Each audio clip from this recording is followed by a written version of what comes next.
वो अपने को सत्ता के रूप में देखता है कि राजा राजा होता है, राजा राज करेगा। आगे मत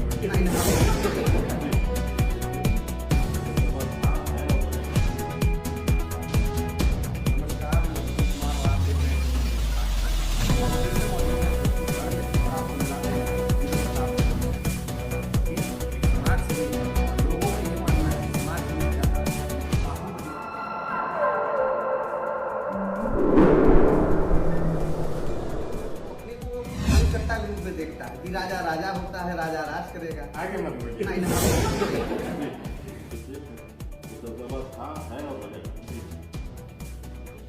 नमस्कार, मैं उत्तम कुमार और आप देख रहे हैं।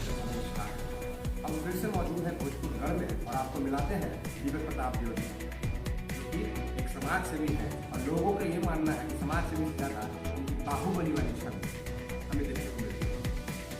चलिए फिर से आपको रूबरू कराते हैं दीपक ज्योति के साथ। पिछला इंटरव्यू जो आपने देखा उसमें कुछ तकनीकी खराबी आ गई, इसके कारण आप तक उसकी आवाज सही नहीं पहुंच पाई। सबसे पहले दीपक जी नमस्कार।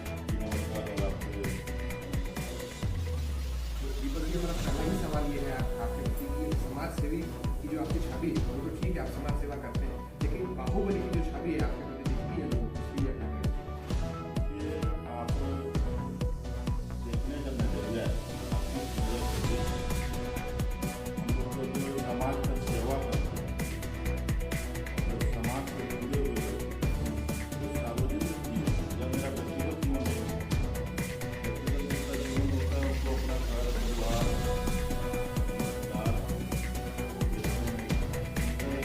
जीवित जवाबदेही है वो इस दायरे में, और हम लोगों का जो जवाबदेही है उस दायरे में नहीं है। सार्वजनिक जीवन में लोगों को हर तरह से मिलना पड़ता है और हर तरह की जरूरत मिलती है उनके विकास के लिए, उनके दुख में उनको शामिल होना।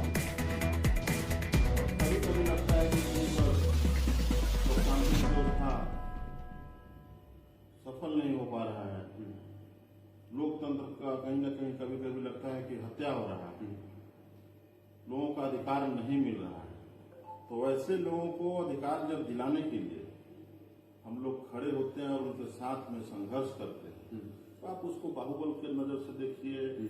दबंग है। नहीं, दबंग नहीं, वो तो दबदबा पूर्वज से ही है, ईश्वर का दिया हुआ वो तो रहेगा, ईश्वर का दिया हुआ है। अब आप देखिए, जिस नजर से देखिए, वो दबदबा था, है और रहेगा जी, उसमें कोई दिक्कत नहीं।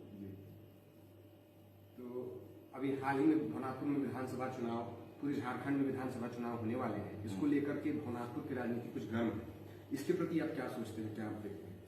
देखिए, हम कहें कि भवनाथपुर का राजनीति गर्म नहीं है।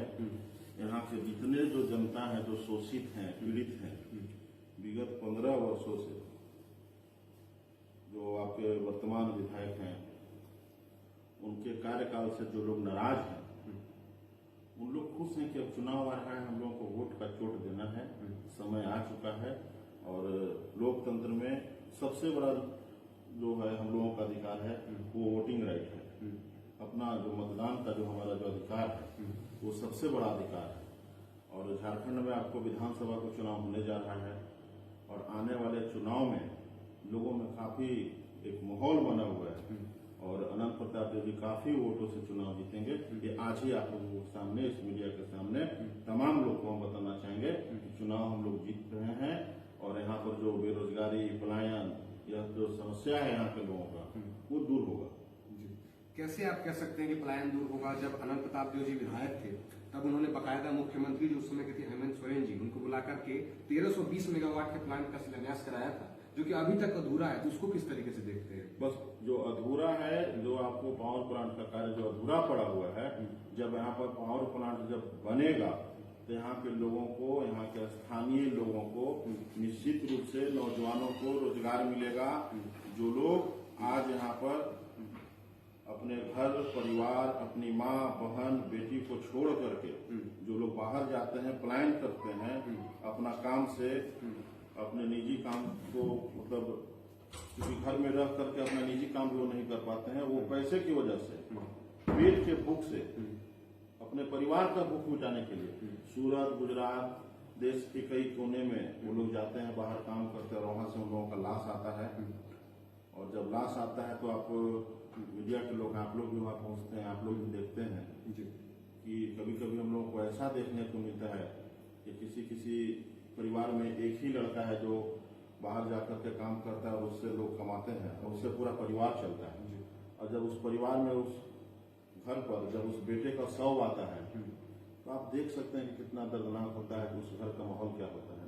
तो पहला हम लोगों का चुनाव जीतने के बाद पहला मुद्दा होगा कि यहाँ के नौजवानों को पावर प्लांट हम लोग स्थापित करके यहाँ के नौजवानों को रोजगार दें और कई ऐसे उद्योग के क्षेत्र में हम लोग काम करें ताकि यहाँ के नौजवानों को, और खास करके जो गरीब परिवार के नौजवान लोग हैं, उन लोगों को रोजगार मिले और नौजवानों को राजनीति में, खेल में, हर जगह उनका अधिकार मिले। ये मेरा सपना है, क्योंकि मेरे राजनीतिक जीवन में मेरे साथ, जब से मैं अपना राजनीतिक जीवन का शुरुआत किया, मेरे साथ नौजवान लोग ही कदम से कदम मिलाकर चले और मेरे नौजवान जो हैं वो मेरे रग रग में बसने वाले हैं और वो मेरे साथ, मेरे हर संघर्ष मेरे साथ रहने वाले हैं।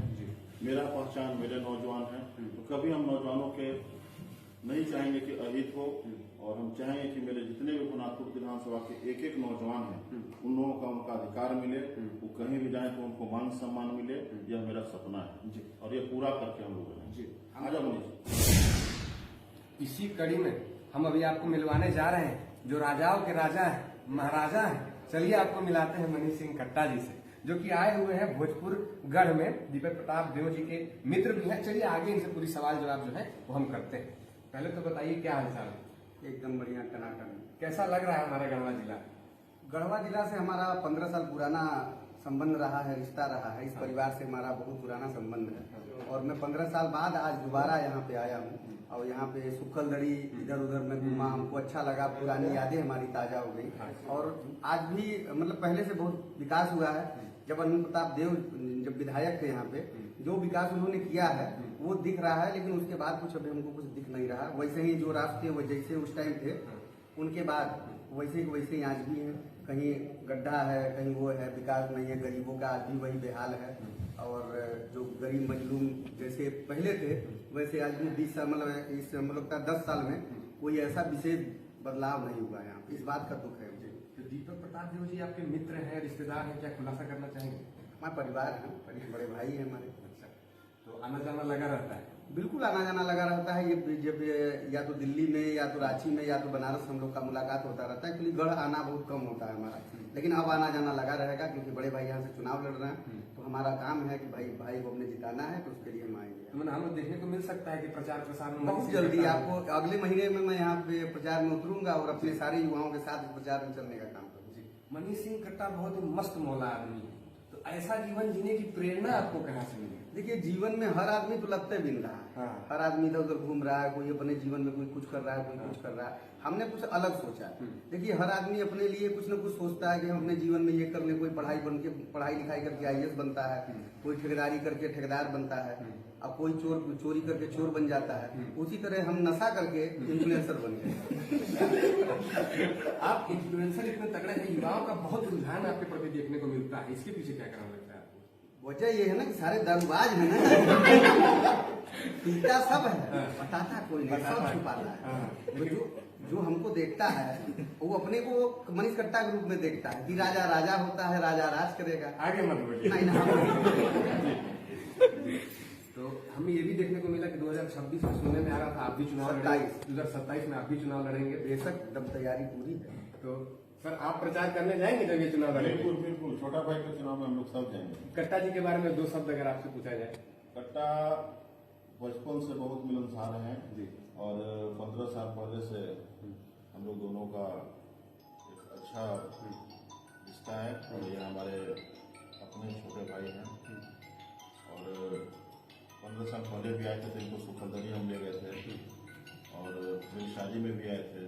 ये मेरे खास हैं और बहुत प्यारे हैं और हम लोग सबको प्यारे हैं। तो भवनाथपुर के जो युवा हैं, ये भवनाथपुर विधानसभा कहा जाता है, नगर तारीख जो है, तो भवनाथपुर के युवाओं के लिए आप क्या कुछ कहना चाहिएगा? अब देखिए, हम तो यही कहना चाहेंगे कि देखिए, पढ़ना लिखना बहुत जरूरी है। जीवन में दारू देखिए कोई बहुत बड़ा रास्ता तो है नहीं। पढ़ना लिखना जरूरी है, काम धाम करिए, अपने पे फोकस करिए, पैसा रहेगा तो आप राजा रहेंगे। पैसा मेन मोटो है, पैसा कमाना। रास्ता कोई भी हो, इसके लिए नहीं बताएंगे क्योंकि रास्ता गिनाएंगे तो हजारों रास्ता है। कोई भी काम करिए, पैसा कमाइए, अपना सिस्टम बनाइए, आप खुदे मजबूत है। और जितने युवा हैं उन जब मेरे साथ चलेंगे तो खुदे पता चल जाएगा कि भवनाथपुर में मेरे कितने लोग हैं, कितने परिचित हैं, चुनाव में आपको दिखेगा।